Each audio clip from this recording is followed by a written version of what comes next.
Francis Weller, welcome to the new school. Thank you, Michael. Good to be back. Francis Weller is a psychotherapist, writer, and soul activist. And the core of his work is creating pathways to reclaiming our indigenous soul, what Carl Jung called the unforgotten wisdom that resides in the heart of the psyche. He founded and directs Wisdom Bridge that offers educational programs that seek to integrate wisdom from traditional cultures with the insights of Western cultures. And for more than 30 years, he has developed a style of psychotherapy he calls soul-centered psychotherapy. He's been described as a jazz artist, improvising and moving fluidly in and out of deep emotional territories with groups and individuals. I am also honored to say that Francis co-leads many of our cancer help programs with us here, our week-long retreats for people with cancer that have been going on for 30 years. And so I can say firsthand something about his gifts in co-leading those. And I was honored when he asked me to write the foreword to his new book, The Wild Edge of Sorrow, Rituals of Renewal, and the Sacred Work of Grief. Francis, there are people in the audience today I know for whom grief is not a second-hand question for cocktail conversations, but an active experience right now. There are people in the audience who are hurting. For people who are here and hurting, what would you suggest to them?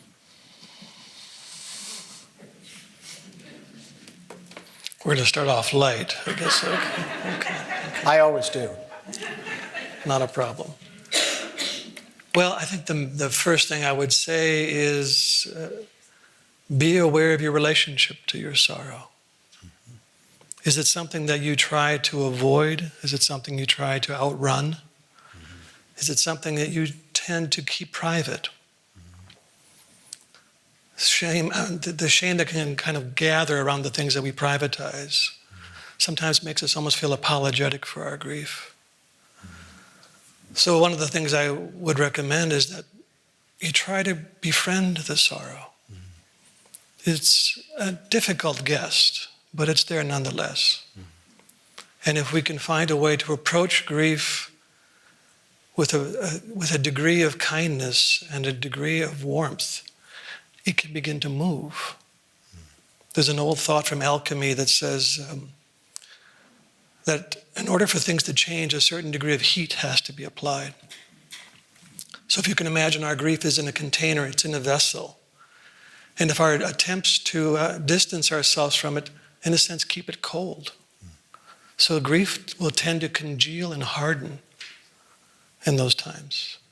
But if we can bring affection, attention, interest, curiosity, even writing or dancing, drawing, we begin to warm the grief. And then it begins to change over time. It begins to ripen us as human beings. I often say there's a certain degree of maturation that cannot occur without a certain measure of sorrow in our lives. And Carl Jung very much agreed with you on that. Absolutely. Yeah. Yeah. In fact, you quote him. There's a beautiful quote here from Jung about how, I don't have it exactly, but it is only through connecting with your grief that the maturation of consciousness takes place. Something like that, yeah. Right. Yeah. Mm-hmm. Now, one of the most innovative things you do in this book, really, I think something you alone have done, is to say that there are 5 different gates of grief. And this is something I've never heard anybody really address in the same way. So let's just start. What are the 5 gates of grief? Well, I've kind of come to understand these gates by sitting with circles of grievers for many, many years. And what I began to notice was typically how culturally, we only acknowledge one form of grief. When we lose somebody. When we lose someone we love, Yeah. or something we love. That's the first gate of grief. When we lose something that we love, that's the first gate of grief. Another way to say it is that everything you love, you will lose. Right. We don't get to keep anything. Right. So that's the first gate. The second gate is something I see all the time in my practice as a therapist, which is the parts of us that have never known love. These are the parts of us that we're told in one way or another were unwelcomed in our families, in our religions, in our educational systems, that we had to kind of cut off from consciousness, from a relationship. For me, I had to cut off anger, sadness, sensuality, exuberance. I had to cut all those off to get some kind of provisional welcome in my systems. Well, those are losses to the integrity of my being. And every loss is worthy of grief. But the problem is we typically hold those parts of ourselves with contempt. And you cannot grieve for something that you hold with contempt. With contempt, or else we hold them privately, because we may say to ourselves, I don't hold this with contempt, I honor it, but the culture doesn't honor it. And so therefore I must keep it to myself. That would be a wonderful option. Mm-hmm. I don't see that very often.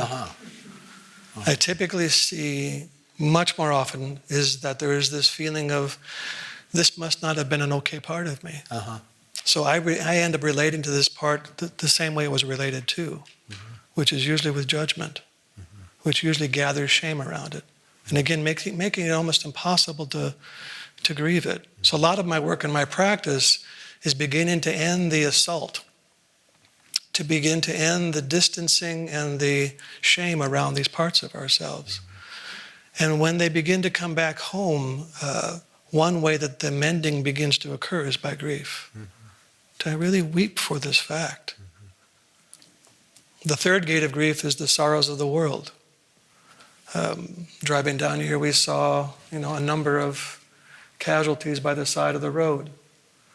Cats and skunks and possums, and they affect us. They touch us. And the sorrows of the world right now are so immense that it almost overwhelms us. Absolutely. With its grief. And in the Cancer Help Program, when we ask people before they come to say what major losses they had before the onset of their cancer, it's not uncommon for people to say that they were overwhelmingly grieving what's happening to the world. Yeah. In other words, people, they list the loss of a husband or wife or a parent, or the loss of a job, or something that they loved, as you said. But then right up there is, how can you not watch what's happening with the refugees? The German minister said recently that people have to understand it's not just Europe, that the global south is on the move. And that, tens of millions of people can no longer live where they live. Yeah. And they are just fleeing, And so the level of psychic grief that we feel about that. Right, yeah. Right. Robert Lifton used to talk about psychic numbing. Yes. In the face of this. So, and there's intelligence in that. Right. Particularly because we've been asked to carry this grief so privately. Right. It can overwhelm us in an instant. Right. So there's a certain intelligence in numbing. Right. We need that. So the first is the grief of someone we lose. The second is the grief of the parts of us that we had to cut ourselves off with. The third is the grief for the suffering of the world. What is the fourth gate? The fourth one kind of was a gathering surprise to me, which was the grief for what we expected and did not receive. That's beautiful. That one really struck me. Every time we work with that in our community rituals, it's a profound layer of grief. So again, it's what we expected and did not receive. That our gifts were not welcomed into the world as we wished they might have been welcomed. Our gifts were not welcomed, but also what what we expected. R.D. Laing says we arrive here as Stone Age children. In other words, we are wired psychically, emotionally, even say spiritually, for the entire expanse of what our deep time ancestors experienced, which was a participatory world, participating with nature, participating in the ongoing life of the community. We expected to get up in the morning and find this many pairs of eyes staring back at us and wondering, what did you dream last night, Michael? And sharing food together every day, not just on Thanksgiving. And to have rituals for grieving together, and to have rituals of gratitude and celebration. All of those things were wired into us. Moonlight, to sit under the stars at night and hear the old stories. And almost none of that took place. And what I hear almost every day in my practice is someone talking about this emptiness they feel. And we personalize the emptiness as if I didn't do something right. Or if I had just figured this out, I wouldn't feel empty. But what if that emptiness is this profound absence of what did not take shape and did not take place? We almost don't even know to grieve this. It's become so distant, and emptiness has become so normalized as a psychological symptom. And again, we numb ourselves. And we have to a degree. And the fifth gate? The fifth gate is what I call ancestral grief. And that's a fascinating one. Say more about that. It's a very complex one. The more I study it, the more I'm pretty touched by it.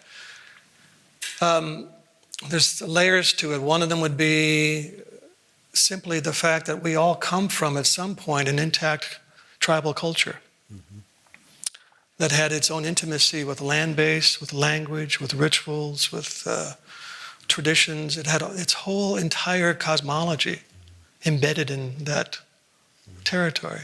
And then there was a rip, there was a tear. Whether by choice or by force, there was a rupture in that continuum. And they left. They came here, they came to other cultures. That's a rip in the ancestral lineage. So what if someone says to you, I hear and agree with everything you've said, but is there a sense in which you romanticize the past? In other words, if you look back at the last, there's no question that in original peoples, right, that the Stone Age consciousness that you described was very real. And yet they were surrounded by loss and death. And, they lived very difficult lives. And for the last, several thousand years, 4,000 or 5,000 years, people have been, the Stone Age idol, if it was an idol, which it probably may not have been, has been disrupted by the plague, by starvation, by all kinds of epidemics. So I don't disagree with anything you've said about these 5 gates of grief, but I wonder if we may not tend to romanticize the past if we don't place a caveat there that says this is what we were wired for, but we haven't gotten it for a really long time.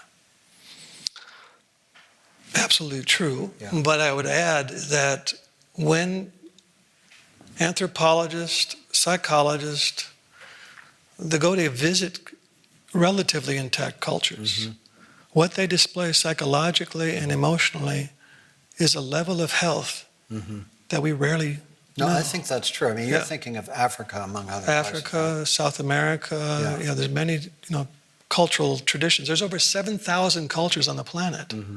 We think there's one. Right. There's us. Yeah. But there's 7,000 ways of imagining being a people. And that's an amazing richness. And when we try to homogenize it all down, which is the other side of romanticizing, is making it disappear by trying to bring it into the Coca-Cola world, That's also a very destructive path. I want to come back to this grief about the sorrows of the world, because I think for a lot of people in this room and a lot of people who will listen to the podcast or see the video, that the sorrows of the world are just overwhelming. never before in human history have we had the capacity to alter the biosphere as a whole fundamentally. So there were plagues, there were mass deaths, there were starvations, but the conditions of life have been pretty solid for the last 65 million years, since the great extinction at the end of the age of dinosaurs. And here we are in the new era of extinctions. And, when we think about how our children are going to grow up or our grandchildren, it's like, it's really a tough gig. We don't, and so there's a level of just underlying grief, and also a level of complicity that here we are living in a culture that virtually demands that we contribute to climate change and toxic chemicals and habitat destruction and all of it. So we're not only experiencing grief, we are participating in it. So it's one thing to think about how we overcome the loss of a person, but how do we live in a lifelong condition of permanent, overwhelming grief, that if we open ourselves to it, Joanna Macy obviously talks about this, but how do you address that?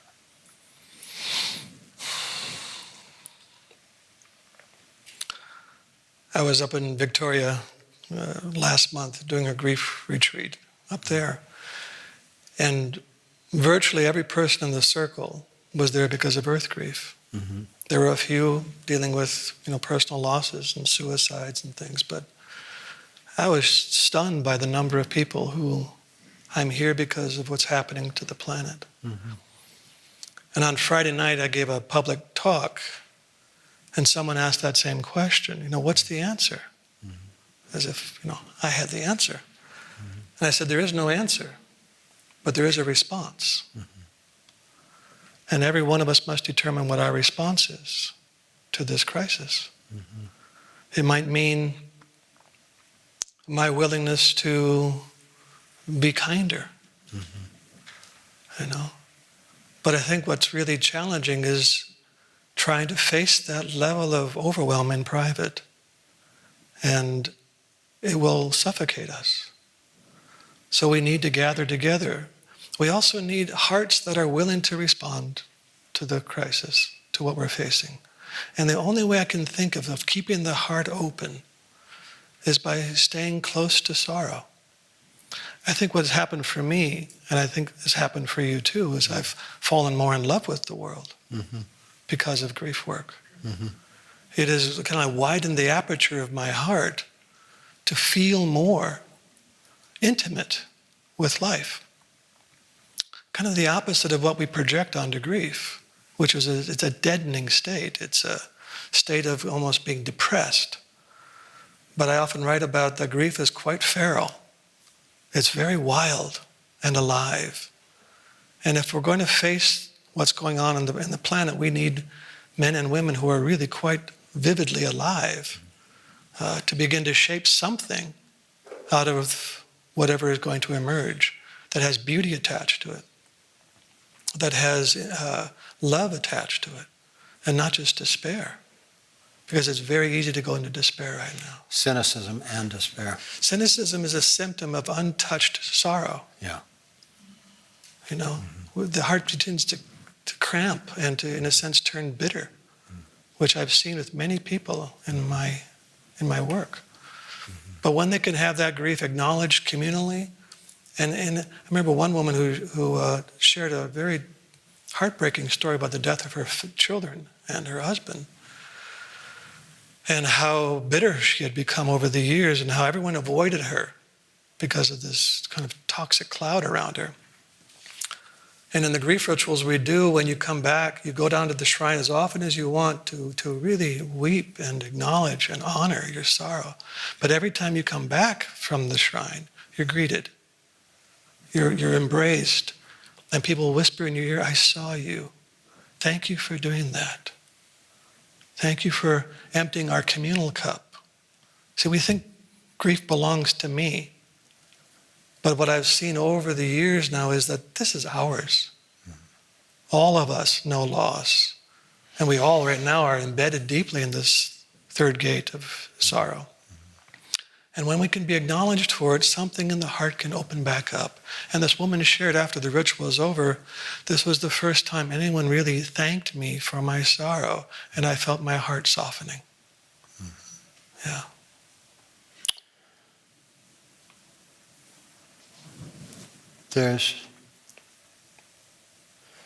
Say more about how you do grief rituals. I know you do them regularly, often in a day-long format or a 2-day format. 3 days. 3 days. Yeah. So how do you do a grief ritual in 3 days? What happens? Well, first of all, I often, we have some alumni here from our grief rituals. But I often say at the beginning of our weekend, it is so strange that we need a workshop on grief. Mm-hmm. This itself is symptomatic of our great loss. This is the fourth gate of grief right here. Mm-hmm. We have forgotten how to weep together. Mm-hmm. So the fact that people have come from Massachusetts and Florida and Georgia and the Midwest, from all over, from the UK, which is wonderful for us. Mm-hmm. But again, it's symptomatic. There should be grief rituals in every community, every month. We should be gathering to acknowledge the losses of, children, of, another creek that has lost salmon or whatever. We should be gathering together regularly to do this. So what we do for the grief rituals is we spend the first 2 days what I call composting, because for many of us, grief is well packed. It's tightly packed into us. And so we use writing practices and singing and movement to try to begin to loosen the soil. And so for 2 days, we do that work. Then on the third day, on Sunday, we take that into the ritual itself, which is a beautifully choreographed process of a village where the people are singing and dancing, and then there's a pathway down to the grief shrine. And the grief shrine has now been filled with photographs and images and artifacts from things that people are grieving, whether they're personal losses or communal losses.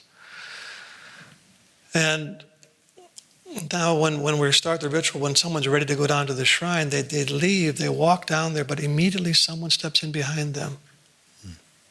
Which, again, is another one of those healing moments that my grief is going to be witnessed. And so they go down to the shrine. Together? Yeah, and the container is the person that goes down there with them, and the person goes down there to grieve. The container person does nothing but witness. Doesn't interact, doesn't speak to them, doesn't touch them, unless the person grieving asks for that. If they want to be held, they can be held. If they want to just feel their hands on their back, that's what they'll give them. And as long as they're feeling that's what they need, they continue to keep processing their grief. And then the container helps bring them back to the village. And this movement just goes on for hours until we're done. What does the shrine look like? I'm just trying to get a visual image of it. Well, here, it's at Pacific House. It's where you and I sit. Yeah. We put a large 7-foot table on crates on the ground. And we put another table on top of that. So there's layers of flowers, candles, cloths. It's quite beautiful. Because so you create a beautiful structure. Beautiful. Our grief needs to be received by something beautiful. Yeah. And then people put their objects on there midway through Sunday. And so it becomes a great place of potency. After the ritual's over, I often say that there are sacred places on the planet, concentrated places on the planet of sacredness. This is one of them. This is one of them. The soul force has been condensed by our deep attention and our capacity to be with one another in a wholehearted way. And you can feel it. The room is dense at that point. But at the same time that we're coming to the end, there's this infectious joy that comes in the room. Dancing begins to break out. Laughter begins to occur. Because on the underside of deep sorrow is great joy. I often say we live in a flatline culture. We live a very, very narrow range of what our emotional lives can inhabit, in part because we have denied the descent. We have denied access to those difficult, troublesome emotions. But at the same time, by denying that, we've compressed the joyous ones. Enchantment, delight, pleasure. We live in a very narrow band, which leaves us to rely upon stimulation and stimulants to feel like we have a pulse. What are the seasons of grief? I don't know if there are. I think there are. I think, somebody's father or mother dies, right? Right. And so, at least when I've experienced great loss in my life, my experience has been there's a period of time, a friend of mine who I really loved had to leave Commonweal, somebody that I worked with, and for me, this was a tremendous sense of loss. And there was a period of time when I could scarcely catch my breath, But what I kept saying to myself was, I know this will be different in 24 hours. And then I know it will be different in 48 hours. I know a week from now it'll be different. I know a month from now it'll be different. I know. And so I just breathed my way through those, periods of time. Yeah. And if you had told me, well, why don't you go to Francis's grief workshop, I wouldn't have wanted to go then. That was a season of grief where I just needed to do that by myself in some sense. Yeah. So that's why I ask about seasons of grief. In other words, it seems to me that there are different states of grief, which may be very personally different. I'm just curious what your sense of that is. I think my reaction was somewhat along the lines of our attachment and our almost our addiction to this progressive movement. That I'll start here and I'll end up there. Yeah. Soul doesn't work that way. Soul is quite a ambulating creature. It moves forward, it regresses, it drops down, it moves sideways, it moves in all kinds of directions. What I can say in terms of what you're alluding to is that grief has a way of taking us out of the familiar world. Absolutely. We end up in a shadowed world where things lose their familiar bearing. We feel lost, disoriented to a degree. We sometimes can't bear the touch of others. Sometimes we can't bear the feeling of being alone. In many cultures, it's considered a time of what they call living in the ashes. You've left the daylight world. You're living where everything has been reduced to its finest powder. Nothing left. This is a sacred time. It isn't, again, we think that our job is to endure it and to get through it. But what if we approached it as something quite vital to our soul life? I knew that this was sacred time from the moment it happened. Yes. So, and another fact, which I think is true, you and I were talking about it briefly before, is people metabolize grief in such profoundly different ways, there's some people for whom personal grief is the hard part. Right. And there are others for whom impersonal grief is the hard part, When my father and mother died, I loved them very deeply, but it wasn't that hard on me. It's shameful to say that in a sense, but it wasn't that hard on me. There have been other losses that were much harder on me than the death of my parents. Somehow You know what I'm talking about? Yeah. Yeah. I think probably it somehow reflects how satisfying those attachments were. Right. If they were thin and bare, the grief might be more, searing. You had a satisfying relationship. Then it's just, not just, but it's the sorrow of saying goodbye, which we all have to do. Yeah. So you talk about how each of us needs to undergo an apprenticeship with grief. What was your personal apprenticeship with grief? Well, I don't know if I could have called it that when I was going through it. Yeah. It's now upon reflection, I see it. The biggest part of that apprenticeship was, first of all, even identifying it as grief. Because underneath my personal experience was one of a lot of shame. And that second gate of grief was a huge place of sorrow for me. So feelings of worthlessness and self-hatred were with me for decades. It's hard to be reflective during those times. So that apprenticeship, I would say, began when I began to bring self-compassion into the story. And beginning to open my heart back up to myself. When I began to do that, when I began to restore some feeling of worthiness to my life and to befriend my life, I wept for months at how harsh and cruel I was to myself for 40 years.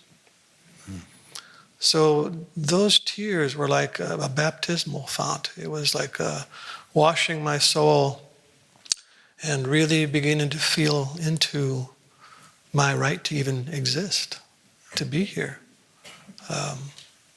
So that was the beginning of that apprenticeship, was, now I call it coming into right relationship with grief.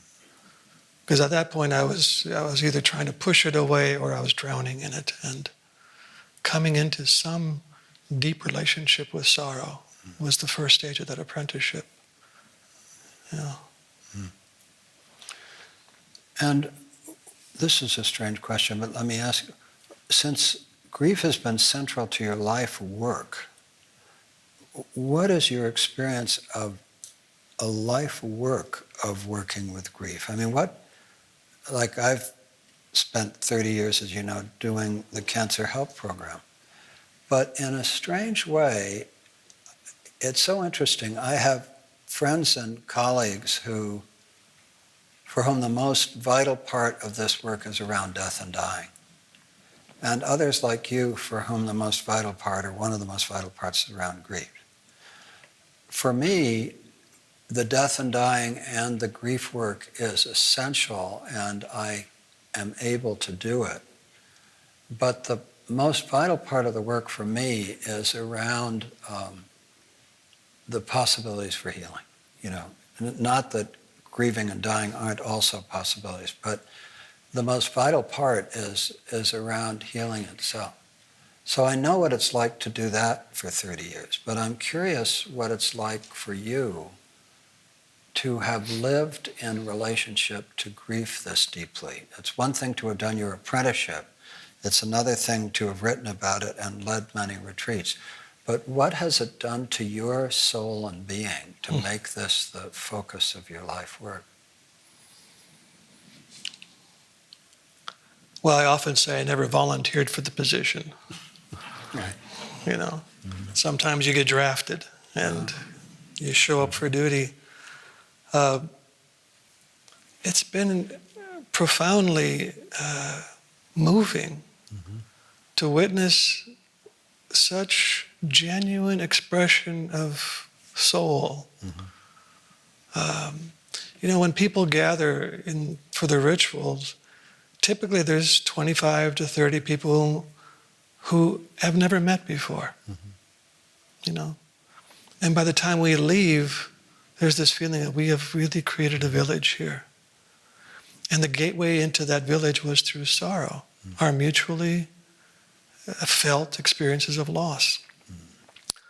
So what this has done for me, I think it has really made me feel reality of soul so much more acutely. Rather than, I was sharing with Michael earlier that I did a talk last Friday night called Love and Loss and Sorrow, and that I had a whole agenda in mind for this talk, but when I sat down to create the talk, soul took me in that direction, and I had to follow where it was leading me. And I think that the grief work has been another way that has kind of deepened my affection and my fidelity to soul. You've had some very great teachers. One we've talked about before, James Hillman. Another I know less about, Malidoma Somé. Could you say a little about who those and any other teachers who've been sort of fundamental to the evolution of your work? Yeah, I was, I got my degree and my license very young. I was 27 years old when they gave me a license, you know. That wasn't my fault. They gave it to me. But I was smart enough to know I didn't know what I was doing. So I found some teachers. I found, my first mentor was a man named Clark Berry. And Clark was ancient. I think he was 60. I was surprised he could walk. I mean, he was just so old, you know. And the first time I sat down with Clark, he reached over and patted this big rock he had by his chair. And he said, "This is my clock. I operate at geologic speed. And if you're going to work with the soul, you need to learn this rhythm because this is how the soul moves. And it hates this thing." And he pointed to his clock. What a brilliant thing to teach this young, budding therapist about the urgency to make things happen fast. Quick change, you know. But to learn geologic speed, what a brilliant thing to teach me. So that I tell everybody I work with that story because people coming into my practice are usually have this underlying need to change quickly. But underneath that urge to change quickly is usually a lot of self-judgment. I've got to get my stuff together before I'll be let into the circle. So I got to get this all put together. I've got to get fixed. I got to get healed. I got to get better. Then maybe I'll be welcomed into the circle. And I say I want to disavow ourselves of any collusion in that story. We're not here to make you better. We're here to deepen your connection to soul. So then that brings me to James Hillman, who was probably one of the most brilliant teachers on the reclamation of soul following Jung. And I studied with Hillman on many occasions, but not so much to become, do his style, but again, fidelity, his devotion. I once had a dream with Hillman in it, and in the dream, we're sitting at a kitchen table like this, and we're talking about furniture refinishing. That was a deep topic at the time. And then he gets up and walks over to this closet and opens the door, and there's this chest of drawers in there with a little drawers on there, and he opens every drawer and pulls out a sheet of paper. This is in your dream? Yes. And Hillman pulls out these sheets of paper from every drawer, and on them is the bibliography of Jung, Ficino, Vico, Heraclides. And he said, "This is your family tree." So I was claimed by that. And I can't get away from it. You know, that's my heritage, that's my lineage. Another part of our grief is to feel that we are basically standing alone in the world, right? And to feel that there's something underneath us, that we're standing on shoulders upon shoulders upon shoulders upon shoulders, is an incredible feeling. Yeah. So to know that I'm not, in a sense, just isolated cell, but I'm a continuation of a thought, of a dream, of an imagination that I can help to further or bring another step into the world. That's also part of that teaching. Malidoma was this rascal I met back in 1994. Comes from Burkina Faso in Africa, sent here by his elders to bring indigenous wisdom from his culture to this culture in the hopes that by teaching us how to be human again, we might stop destroying their culture. So that was an attempt to, well, when I met Malidoma, it was like another door in the house got opened. So I'd been working with patients at that point for 15, 20 years. But when I was introduced to ritual, it was like a whole nother room was opened up into my mind and my imagination of what healing would look like. And it was like restoring it back to its primal context. We never did healing. I mean, even though we call it private practice, is itself symptomatic, There's nothing wrong with it. We need that container. We need, sometimes that's the most we can tolerate, that kind of depth of contact, is one-to-one. But I tell almost everybody I work with, this is a good place to start. But ultimately, the final welcome will be in the context of community and village. So a lot of the people I work with transit into grief rituals, gratitude rituals, some of the men's initiation work, because I know that that's where a level of healing can occur that cannot occur in my office. That's the context, that's the primal context for restoring our sense of welcome in the world. You have a beautiful line that you use in the Cancer Help Program that I never know quite how to say. This is the work... This is the solitary journey we cannot do alone. I got to write that down. This is the solitary journey that I got to get it right. This is the solitary journey that we cannot do alone. Yeah, that's a line from Ira Progoff, the great journal writer, journal teacher. Yeah. And it's so true. Most of our time in grief will be alone. Mm-hmm. Most of our time dealing with most issues in our life will be faced alone. But there's a level at which we need to lean into something larger than ourselves. Mm-hmm. Jung said that the soul cannot become itself without an other, which is always found in a you. Mm-hmm. So this idea in psychology that this is all inner work, it's partially true. It's also relational work. There's another phrase from the alchemical traditions by a man named Michael Sendivogius, who said the greater part of the soul lies outside the body. This is an important thing for us to realize, because our religious traditions have placed soul interiorly. But what if the greater part of the soul lies outside the body? Then true intimacy, true contact with a friend, a partner, a tree, a turtle, happens in that space between us, in the overlap, in the place where we're actually making contact. The intimacy occurs in the third, in the between, not so much in my interior privacy, but in that place of connectivity. When you were talking about Hillman, as you know, I spent like 3 years totally immersed in Hillman and finally came out of it about a year ago. Wondered what was next.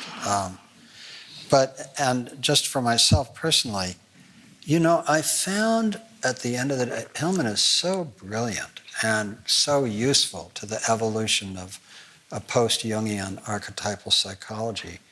But at the end of the day, it's not a great fit for me. And and it really has to do with the fact that I'm more a Jungian than I am a Hillman person. And that isn't a judgment of Hillman, it's just a recognition. But one of the many wonderful things he did, you said the tradition of Vico Ficino, and then did you say Heraclitus? Mm-hmm. Right. So let's just spend a moment on, because you told me, and rightly so, that through Hillman you had this sense of lineage with Hillman, Jung, Vico, Ficino, and Heraclitus. Say a word about, people know who Jung is, but who Vico, Ficino, and Heraclitus were and how you have a sense of lineage with each of them. Well, I didn't say I read them, but that's my lineage. What I know about Ficino, who was a Renaissance physician, basically, priest, I think, he was ingenious at invoking archetypal imagery in his healing practice. He would invoke the planets, the gods, the goddesses. And his prescriptions oftentimes were things like cinnamon and things to bring the senses back into aliveness. Thomas More wrote a beautiful book about... Yeah, The Archetypal Psychology, yeah. Marsilio Ficino. Yeah. It is a beautiful book. Yeah. And interestingly enough, he doesn't list it prominently in his books. I don't know why. Is he ashamed of it or something? Because it was such an important book. I think it was his dissertation that he turned into a book. But then he doesn't list it, and in fact, it's one of the best of his books. It's an extraordinary book. It's a beautiful book. Yeah. I think it's called The Planets Within. Yeah. Yeah. And for Ficino, I mean, this is a good place to go in a way, because Ficino, as an astrologer, as an archetypal astrologer, really believed that these different planetary forces inhabited us and took us over, that they were actual, and that therefore, to understand who you were at any given time, you were under the influence of these different archetypal forces. And of course, the Greeks understood exactly the same thing. He was a Renaissance figure, and he was going back to the Greek models. And so when they were ill or sick or troubled, they wanted to figure out which god they needed to pray to, because they wanted to know who was inhabiting them, and they were struggling with it at that time. And then you come into contemporary archetypal psychology, and you find Jung and Hillman doing that. But you also find Roberto Assagioli in Psychosynthesis with his idea of subpersonalities. And behind each subpersonality is a complex, and behind each complex is an archetype. Right. So again and again, you find this very fertile ground of... So with that kind of context, Hillman has a great line that when two people fall in love, it's like two boarding houses coming together.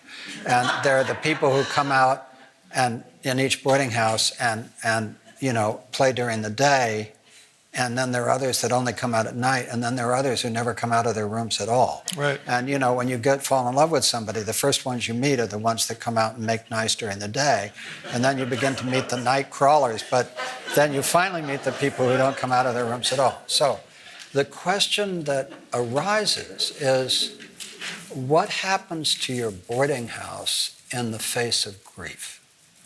In other words, what transformation of the play of archetypes in each of us takes place when we are confronted with this overwhelming force of grief?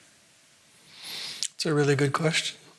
I haven't thought of it in that framework before. If we follow that lineage of wound to complex to archetype, which in clinical language is kind of flat, but what we're talking about is a return to soul and to the sacred. Those are areas that are oftentimes neglected, aren't they? I mean, Hillman once said, "In your wound are your soul's deepest desires." So when we experience a loss, some experience of woundedness, we're being brought back to something that's probably been neglected or abandoned or betrayed. And so I think that's going back to that second gate of grief. The psyche is trying to bring us back into some relationship, some type of intimacy with parts of our own experience that have not been welcomed or honored. The problem is that when there's a complex attached to it, the complex now has its own volitional field. So when you get near it, it can take over and possess you. Right. Now you begin to act out of the complex rather than out of consciousness. Does that make sense, what I'm saying? So when the complex takes over, that makes it very difficult to grieve. In fact, what I've seen is that grief itself becomes a place of a complex. In other words, for many of us, our grief was not welcomed in our house, in our families. Mm-hmm. And so that becomes a place that has been broken off. Mm-hmm. And when we are holding our grief rituals, or even in my practice, sometimes when grief comes around, mm-hmm. they suddenly become 5 years old again, or 10 years old, or 13. They're not the adult person. So they're activation of different subpersonalities behind which are complexes, beyond which are archetypes. Gets triggered by the grief itself. Right. Yeah. So then a useful question is, in that context, that we all have these different subpersonalities, complexes, archetypes circling within us. When we lose somebody, who grieves? And not only who grieves, but who may be in joy, who may be liberated, who may be delighted, So all of those things. All of those things. And we may be especially afraid of the ones who are grateful and delighted. Yeah. Yeah. Right. Because the other side of that joy and that delight would probably be a lot of rage. Rage, right? Yeah. Yeah. All those things. Yeah. And for each person, that's a good question to ask everybody in the room, mm-hmm. Because we can't generalize that response. No. But yeah, the idea that I like most one of the ideas I like most from Hillman is the idea of the multiplicity mm-hmm. of the psyche. Right. That we're not this singularity. No, we're not just this one, right. One presence here. There are many right. of us sitting here. And so with a great loss, there suddenly becomes a need to reorient the inner planets, Something has happened, yeah. and there needs to be a reorientation. And of course, the part that comes out to play by day is the one with the grave face and, oh, I'm so sad, and all that stuff. And then there are all the others. And once again, you may be deeply ashamed that some of them are actually not at all unhappy with this, right? Yeah, other ways that I've seen that is that I remember one woman I was working with whose daughter got ill and then within a week died. Mm-hmm. And it was just this shocking mm-hmm. Process for her. But over the course of our working together, all of these other mm-hmm. pieces began to speak up. Mm-hmm. All of the other neglected voices mm-hmm. said, okay, there's a crack, there's a fissure mm-hmm. in the floor. Mm-hmm. Now there's a chance for us to be right. heard, listened to, acknowledged. Right. All of her self-betrayal, all of her self-abandonment, right. all the places that had been neglected began to come up and ask for attention finally because of that rupture in the continuum of her coping. I remember when I had my heart attack 12 years ago and didn't know whether I would live or die. And it was a profound, profound moment. And when I emerged from it, I felt as if I could start my life completely fresh. And, I really thought about it because I thought I could do anything now, And I remember that the first two things I decided was, okay, I want to stay married to my wife, and I want to continue to work at Commonweal. But they were conscious choices. It was like I could go anywhere. And so that's an example. All my different subpersonalities mm-hmm. were in play. And, in this very altered state of consciousness that felt like, honestly, it felt like enlightenment. It felt like, at that level of shock, you can have that. Shoda Yes. Harada Roshi Yes. and others say that, a major accident or event like that is like worth 5,000 hours on the cushion or whatever, Right. Right. And so, it fades over time, but you can have that period that feels like enlightenment. And in that moment, everything is in play, Yeah. Yeah. These events, these periods of our life are meant to reshape us. Mm-hmm. When we're dealing with the Cancer Help Program, yeah. I'll often say to the participants in the circle that you've entered into what I call a rough initiation. Mm-hmm. You didn't choose this. We don't choose most of these things that come upon us, but if we can use them. That's right. We can be reshaped by them and, in a sense, reimagined by them. And that would be a good use of that experience. And I like the way you say we can be reshaped and even be reimagined. In other words, the active part there is in the archetypes. We are being reimagined. We are not reimagining ourselves. Right. As if, from Hillman's point of view, he didn't like the hegemony of the ego very much. So he liked the recognition that the incredible vitality and independent consciousness of the archetype. Right. And one of the things that Hillman I always think about, and I don't think he was entirely clear about, but you know him much better than I do, was whether the archetypes were entirely internal forces or whether they had, as Ficino and others believed, an external reality that they lived through us, but they weren't simply internal. And my memory of Hillman is that he kind of is not certain about that. Well, that was a great place of contention. Right. Amongst a lot of the Hillmanians. Or Hillmaniacs. Hillmaniacs, yes. I remember, what's his name? Giegrich, one of his students, then became a peer. I was at a conference with them, and Giegrich got up and said, "So where's the bull? If we're really going to honor the gods, there must be a sacrifice."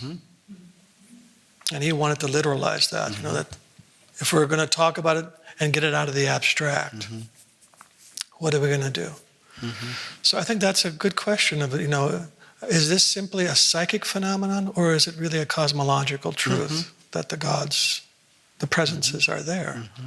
Yeah, don't know. I think if you pay attention to traditional cultures, the idea that they were internal was bizarre. You're right. They were embedded in the landscape, right, and in the cosmos. Right. We've kind of inverted that. Exactly. When the gods disappeared, when we lost the cosmology, right, we created psychology. Exactly.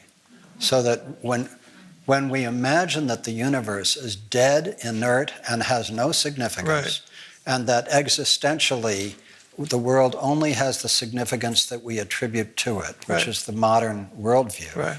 In that view, then we take the powers that were outside of us, that moved through us, and we can only place them within us. And who knows which is the greater distortion. True. Yeah. You can also feel the tremendous loneliness that creates. That I become simply a psychic reality rather than a mythic participant. I mean, the evidence that the universe is not alive is no stronger than the evidence that it is alive. I mean, it just is a remarkable thing that we assume that the universe is dead and inert, and we have no good reason for assuming that any more than a much more interesting hypothesis about it. It seems to be a great lack of imagination. I think it is a lack of imagination. Yes. I also am fascinated. I mean, we're talking, because we both love it, about archetypal psychology. And I am completely fascinated by how marginalized archetypal psychology is in the mainstream of psychology today. I mean, it's just astonishing, But what is psychology today? It's what is psychiatry? It's behavior modifying drugs and brief behavioral interactions, and that's what passes for psychology in the American mainstream. Yeah. And Jung, I mean, obviously he's made a huge comeback in the circles that we move in, but still, archetypal psychology is extraordinarily marginalized, and yet to me, it's by far the most alive, accurate, insightful, profound understanding of the human psyche that we have around today. Well, part of its problem is that it's not It doesn't fit the model of progress. Right. It's not a system that's designed to improve the patient That's right. and to get them, in a sense, back into a point of rejoining the collective. Being, quote, normal. Yeah. Hillman had a great phrase, he said, therapy should be a cell of revolution. Mm-hmm. That the process that goes on inside that room should activate that person's soul. Another place he said it, that the surest sign of that the soul is awake is that it's outraged. Mm-hmm. So I want people in my practice to get in touch with their outrage. Mm-hmm. Not only for their personal losses, but for what we pass as culture. Mm-hmm. You know, that insidious kind of life-denying, monotony-driven process Mm-hmm. of earning a living, which is the most obscene phrase in our culture. That we're kind of forced into that model. I think that's part of the beauty of archetypal psychology. Is it really is an act of protest. You know, it refuses. Hillman also had this phrase: "In your pathology is your salvation." Mm-hmm. Great line. First time I read that, I threw the book across the room. I hated that line. My pathology was the source of my shame, my defectiveness. It was the reason I didn't belong in the world. And he turned that completely around. He said the soul refuses to conform. The soul will refuse to match the image that's been pushed upon it by culture, by family, by church, by your educational systems. And it will visit you with pathology as a way to create a certain unique character to you. And if you can work with that, the pathology leads to your genius. You know, that's beautiful. That's elegant. And that's why, you know, when I went to graduate school in my early 20s, the agenda was to help get rid of the symptom. Help the person become symptom-free. Then Hillman said, you rid the person of symptom, you rid them of soul. Which is, of course, why Rilke refused psychoanalysis. Right, Yeah. right. You will rid me of my angels as well as my Right, demons. Right, yes. Right. You know, I've just been reading, I don't know if you know this book, by Naomi Klein called This Changes Everything. It's about Yes. I capitalism haven't read it yet, and but I'm climate change. Yeah. And the basic thesis is that if you really look at it, that you can't overcome climate change with energy-efficient light bulbs and electric cars and stuff like this, that capitalism itself Yes. is fundamentally the problem. And so she also talks about the deep relationship between poverty and capitalism and climate change, because obviously, as Marx said, the problem with capitalism is that it cannot stop the increasing disparities between wealth and poverty. And so there's this beautiful passage I was just reading today in which she says that intrinsic to the system is that you progressively give people dirtier and more meaningless work that they have to do to, quote, earn a living. To earn a living. And that if you wanted to, you could create a system whereby everybody got a sufficiency, enough to live on, you know. And therefore, meaningless, dirty, impoverished work was no longer encouraged. It no longer made sense because, you know, and it was just such a profound reimagining. I mean, then she has a whole budget of what you could do to raise the money to do this. But there's such a, 40 years ago, when I imagined a place about healing ourselves and healing the earth, there is such a profound relationship between healing ourselves and healing the earth. Yes. And it becomes clearer with every passing year, you know, that just the veil is getting shredded, you know.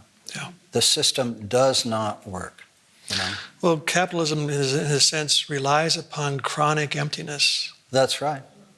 And on consumer goods to fill the emptiness. Precisely. Yeah. So if we actually offered people what I call primary satisfactions, Right. the things that the soul actually yearns for, Right. capitalism would collapse because it wouldn't be a new TV that you craved. It would be time around the fire at night. It wouldn't be the new car. It would be a gathering of friendships. You know, the primary satisfactions would be the things that would meet us in the most complete way, and not rely upon material goods. We are what I call a secondary satisfaction culture, which means we rely upon wealth, status, privilege, power, and on its more shadowy side, addictions are another form of secondary satisfaction. You notice you can never get enough of the things you don't need. You know, we want more and more stuff. Our houses are jam-packed with stuff that we don't need.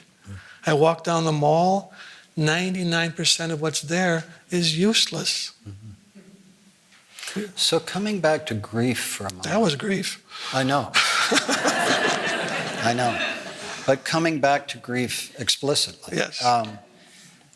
So grief, it seems to me, is an invitation to awaken. Absolutely. Right.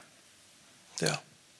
So if we've just lost someone, or if we are mourning, I mean, you and I know that grief doesn't wait until you've lost somebody. It happens the moment there's a diagnosis, and you know, there's the loss not only of more and more of that person, but your own loss if you're the caretaker or the other, you know, of the tremendous losses and the losses that you have not only related to the other person, but the losses of what your life might be if you weren't deeply engaged in grieving and caretaking and everything else. So there's just tons of grief, right? Around that primary issue, either of a death or of a diagnosis and everything that goes with it. And in a sense, the only salvation seems to be to awaken. Well, that's the invitation of grief. Right. I mean, the grief really is this process that if we are willing to undertake that apprenticeship, it's the thing that allows that loss to be metabolized in a way that it remains in our hearts softly. Right. You know? But isn't it also true that if you awaken to the life and the choices that you really want to make, it's not always easy and not always kind for the people around you? That's often the case. That's often the case. Yes. And so it is not without cost. No. Yeah. No. But to participate in further self-betrayal, that cost begins to become untenable once you've really cracked open to that experience of grief. Yeah. It does demand, I mean, I'm thinking of so many stories that are just popping in my mind as we're talking of people who've undertaken that process and who have come and radically changed their life as a consequence of undertaking that walk with sorrow. Yeah. I want to open it up to questions now. I'd like to ask you, if you have a question, to say your name and keep the question or comment brief if you can. Yes? My name is Mira, and you were talking about the fifth stage was ancestral, and we didn't get to the sixth stage. Were there 6 stages? 5 stages. 5 gates. Okay, can you say a little bit more about the ancestral grief? Sure. So the question is, can I say a little bit more about ancestral grief? So the first part was, you know, leaving a culture, leaving an intact tribal place. A lot of the things that come up in my practice, to use a line of Rumi's, began in some other tavern. In other words, it began in another generation. One woman I was working with had tremendous shame around her sexuality and her body and could barely let her husband get near her. And we looked at all the different, you know, psychological stories, all of her, you know, her history, nothing. So one day I said, you know, I don't think this began with you. I think this began generations ago. And then she began talking about her mother's relationship to her body and her grandmother's relationship to her body and to sexuality. And clearly there's a lineage, there's an inheritance here of deep shame that didn't begin in her life. She absorbed it. She inherited it. So we created some rituals for her to begin to break that lineage, to break that inheritance. They're actually doing some very interesting research now. I don't know how much it's gotten into human research yet, but animal research shows that trauma that happens 3 or 4 generations back is showing up in the bodies of this current generation. Right? Epigenetics. Yeah. So we're seeing this truth, and the woman's name is popping out of my head right now. She's done a lot of work with post-traumatic slave syndrome, looking at 500 years of slavery in this culture, and how that lineage is deposited now in current generations of African American men and women. And she can see the absolute truth of this ancestral inheritance. So we need to be mindful that we're not just walking, again, with our own bodies, right, with our own psyches, but also the inheritance. Another piece of that ancestral grief is what, particularly for European Americans, what our ancestors did when they got here, to the indigenous populations, to the importation of slavery, what happened to the basically an intact environmental, ecological systems. That's also part of our ancestral grief. That's still playing out almost every single day across the country. And racial tensions, the poverty, these things are still untended and unresolved. And I think it's going to take a lot of grief work to begin to mend those tears. They're starting to do some of that in South Africa.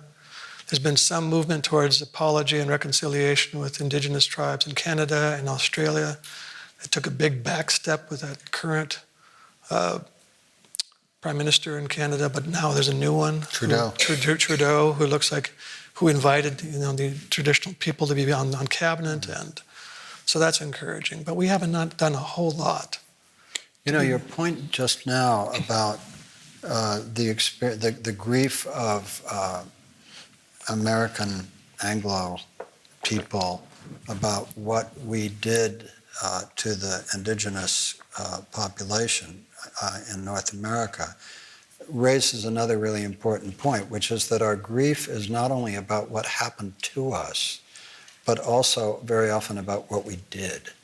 And for me, that is often the most painful thing of all. Yeah, it's yeah. what I have done that hurts Yes. other people. Yes. That's the kind of difficult to forgive part. Yeah. Is what we do ourselves. Yeah. Yeah. That's deep grief. That's deep grief. Yeah. Regrets. Yes. Did you have a D4? So you were talking about another ancestry, which we were seeing Hillman, Jung, all the other psychotherapists, or healing tradition, that you were also claiming that ancestry. And so there is actually body ancestry. I'm in healing, so I'm really sort of working with this question that, okay, so we talk about, in healing that, okay, we choose our family, not the family we are born in, but to heal ourselves, we have to choose the family. So could you talk a little bit about it? Can you jump the ship, like your own ancestry to actually choosing where you feel like your true lineage, or spiritually, where you feel more inclined, more in alignment with, where you really draw your nourishment, because that is what the family is. This family that is there to support you, to give you nourishment, to give you protection. And you can draw that from your spiritual ancestry, or whoever you feel aligned with at vibrational level. So that is my question, can you jump the ship? I don't know if I can rephrase that question. It's something about Can you jump the ship? can you jump the ship of your inheritance, your genetic inheritance, your psychological and genetic. I don't think you need to. I think what it needs is community to help you work with that.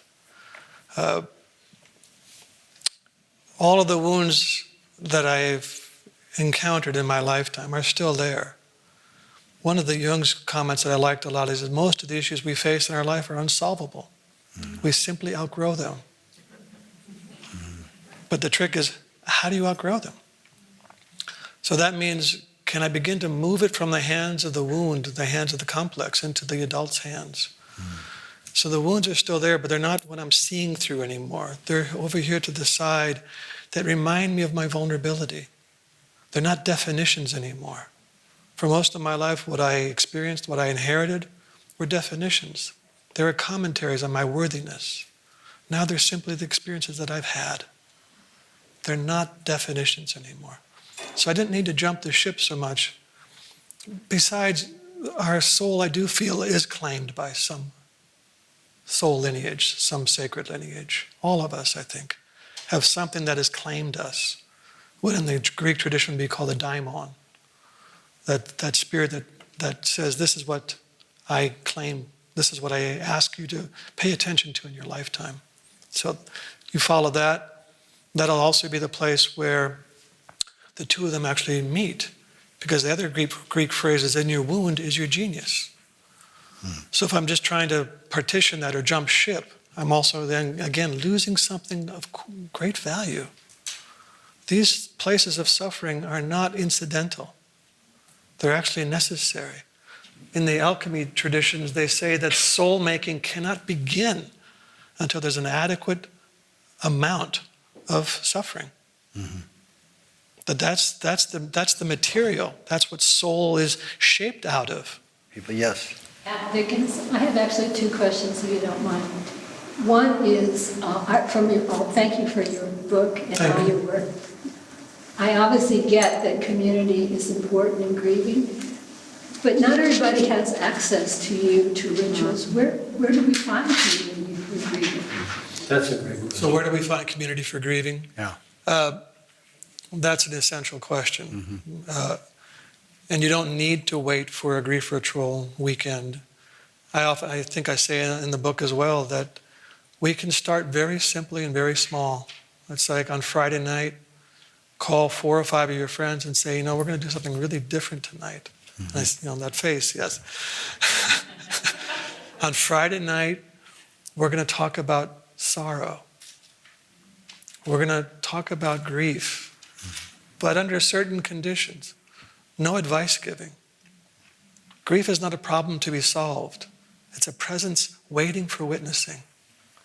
And I can't tell you the number of times there's been this feeling of great relief when someone's been simply granted permission to speak what's in their heart. So try it.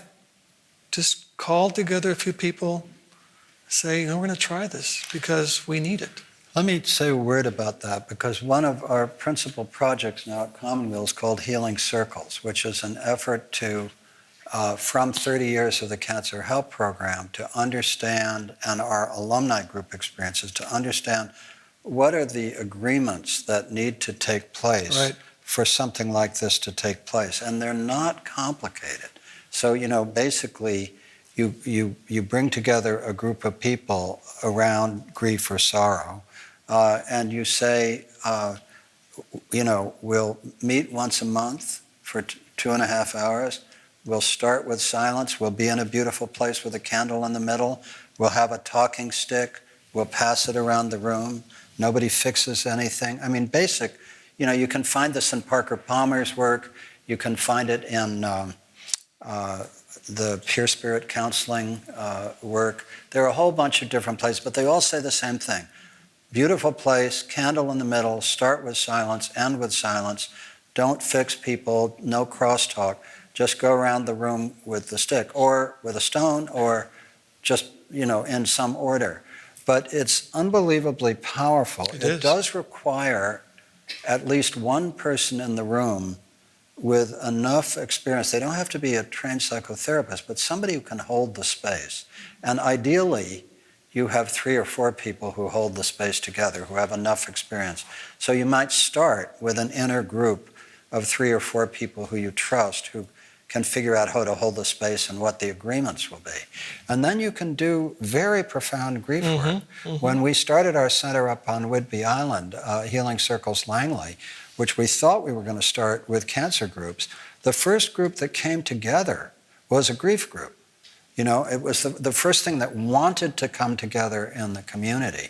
And it's been very powerful. And in fact, grief work is easier to do well than healing work with cancer, because if you imagine a circle with a vertical line that represents soul work and a horizontal line that represents a navigation bar of all the different things that people have to figure out, when somebody's living with an active cancer, there are a whole set of questions about treatments and all kinds of other stuff that belong on the navigation bar, whereas the navigation bar for grief work is simpler in some sense. It's like, what are the methods that work for working with this grief, and more universal. So I think that's one of the most, and the other thing I would say is that this book, The Wild Edge of Sorrow, Rituals of Renewal and the Sacred Work of Grief, is, to my mind, just a textbook for anybody trying to figure out how to do grief work on their own. You had a question here. My question has to do with who can do this work, and in particular, a kind of nagging thought that this might only be a path for the privileged. Only for privileged people? Yes. Well, I'll be interested to hear what you say. I don't think it's only for privileged people, but yeah. Yeah, we try to make this as available as possible to people, both cost-wise and also the variations and forms that we do. And people have taken this work on in other parts of the country. In Ojai, they offer free donation grief rituals. They're shorter, they're afternoon and evening, one day, one afternoon and evening. We try to make it as available as possible to people. I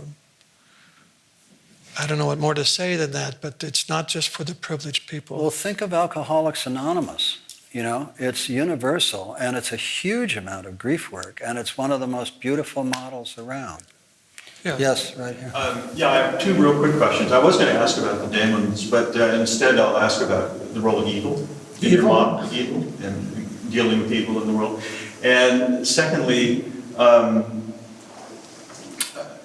the 5 gates that you talk about, it's been my personal experience that becoming engaged with one of them can trigger the others. I had a 99-year-old uncle who passed away, who was the patriarch of the family, but all of a sudden the farm was gone that was there for 130 years, and this whole way of life and this connection, and it's just all vanished. And I discovered your book at that time, and it was so nice to have a conceptual model for what the hell I was feeling, and to put words to it. So thank you. You're welcome. Yeah, I definitely feel that those events that happen, like your uncle dying, do crack open all the other access, all the different other pieces that are associated with that loss. Yeah, absolutely. It's rare to have a kind of simply a period of mourning. Grief is around us all the time. The loss of the farm, all of the ways it branches out and touches so many different parts of our life. Could you say a little bit more about your question about evil? He said it was a short question. Yeah. I was trying to follow the ground rules. But, I guess my question is more towards, we've talked about archetypal energies, and how does evil fit in? How do we cope with evil? Because evil seems to cause a lot of grief. We see things in the world, Jordanian pilots being burned alive, and they just seem so evil. I mean, is this innate, an innate energy? I guess we're back to the innate energy question. Is that just a reality that's there, and somehow people act it out, or do they learn to be that way? And I think the answer is 7. Okay. I thought it might be. Yes. Appreciate that comment. Yeah. I mean, that's a pay grade question. Yeah. I don't know the answer to that. We've been struggling with that question for a long time. Is it an innate presence in the cosmos, or something that is a consequence of what it is we've lost association with, our humanity? I mean, Patricia's son once said that the word evil is live spelled backwards. Mm-hmm. So it's when the life force is turned backwards that we encounter evil. And there are many conditions that would make someone begin to become contrary to the life force. Extreme poverty, extreme oppression, extreme violence. These things can break our connection and our connectivity to what it means to be human and to support the life force. And in a sense then to begin to perpetuate its opposite, its reversal, which is to deny the life force in others, in the land, in a culture. So that would be one way I would respond to that question. Just on that question, the question of whether evil is an active force in the universe or whether it's the absence of light is, I think, the great philosophical question. Is it ignorance or is it an active force? And people differ on that, but it's an important question. I still think Yes. 7's the right answer. Right. Yeah. I'm wondering if there's a connection between grief and soul injury and PTSD and or depression. Definitely. You want to repeat the question? The question is there a relationship between grief, soul injury, trauma, and depression? Is that pretty close? Absolutely. I think trauma, every trauma carries grief. Not every grief carries trauma. Losing, like you said, your parents died. It was not a traumatic thing. No.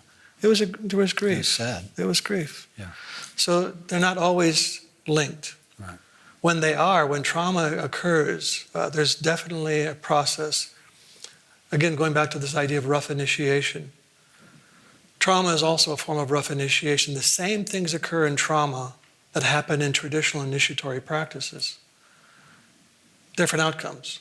Trauma and initiation both sever you from the way things were, radically shift your sense of identity, and there's a profound sense that I can never go back to the way things were. In traditional initiatory experiences, that's a breakthrough into some larger sense of identity. In trauma, it's the exact inverse. It is a shattering down into an exceptionalism of being completely isolated in the cosmos. That's a profound state of loss. There's some very interesting work being done right now that came up out of the Native American culture. When soldiers were coming back, Native American soldiers coming back from Afghanistan, put through now the current PTSD treatment regimens, 30-40% recovery rate. They said, well, let's try something different. They put them back into the sweat lodge. They put them through pipe ceremonies and vision quest, 80 to 90% recovery rate. What they're saying by that is the trauma causes this rupture out of a cosmological sense of belonging. So how do we heal that? We restore the cosmological containment. You restore them to the cosmos. So that's a profound thing that we need to learn about in terms of treating trauma, but also how do we process the grief associated with that. So a vision quest, and I'm not proposing that as a panacea, but we need those type of events, those type of processes. And that's why the grief rituals themselves are powerful, because we're restoring part of the primal context. Grieving back in community, invoking the sacred, singing together. It is amazing to be kneeling side by side with 10 other people all weeping together. I did a grief ritual for the Ridwan community in May in Berkeley. 85 people grieving in this large auditorium. It was phenomenal to hear that much wailing and weeping, and the joy that came up out of that was astonishing. The restoration of cosmological context is really important. I hope that answered some of your question. A couple more, yes. I just wanted to, I'm curious why the word compassion isn't in your vocabulary, even though you're an extremely, you evoke an incredibly compassionate energy. Because my experience with grief is that is really the nectar that it comes from the experience of grief, is this amazing connection that you you have with the world around you, and the compassion. And I just wanted to share the Thich Nhat Hanh expresses that very beautifully in his teachings. Well, I don't know if you heard my story earlier about my own experience, that it was through compassion that I could begin to weep for my own losses of my own life, my own sense of worth. There's a whole chapter in the back of the book on self-compassion and the necessity of compassion. It is one of the things that we have the most difficult time achieving in our own relationship to ourselves.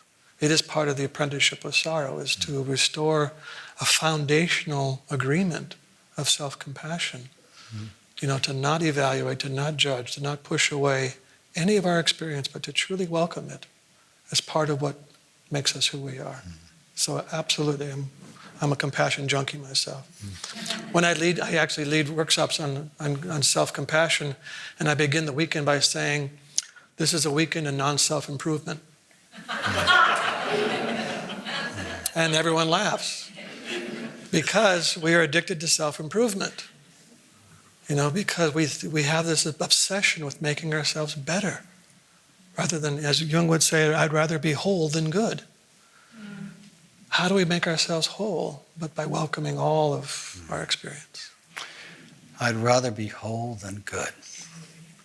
That's a perfect note on which to end this conversation. Great. Francis Weller, thank you so much. Thank you, Mike. It was a pleasure to be here. Thank you all.